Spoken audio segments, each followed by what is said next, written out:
Yes, hello, good morning everyone. Once again, I'm Annabel Hipolito Medal, proud independent distributor of Unified Product and Services.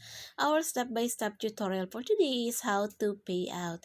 Today is Tuesday po, kaya po pwede na po tayo mag-payout. Updated po itong video ko ito is today is February 23, 2021. So ngayon po, mag-login po tayo sa ating system.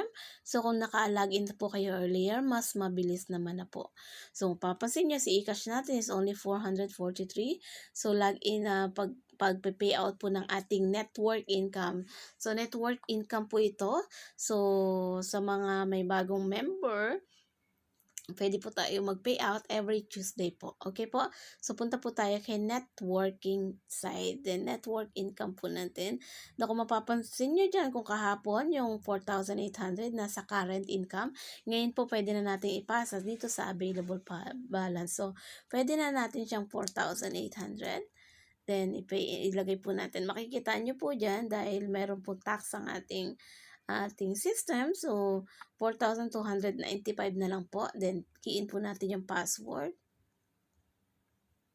So, imagine, first, libre na po ito. Di po ba? Libreng fund. Libreng fund na po ito. Sa pagkakaroon ng, yan, so successful.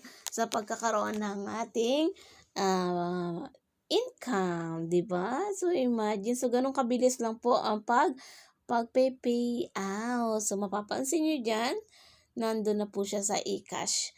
So, pwede na po natin ito magamit sa mga transaction na meron tayo. At yun lang po, and I hope na may na-impart ako sa inyo na learning today. Once again, I'm Annabel Hipolito Medel, proud independent distributor of Unified Product and Services. Good morning!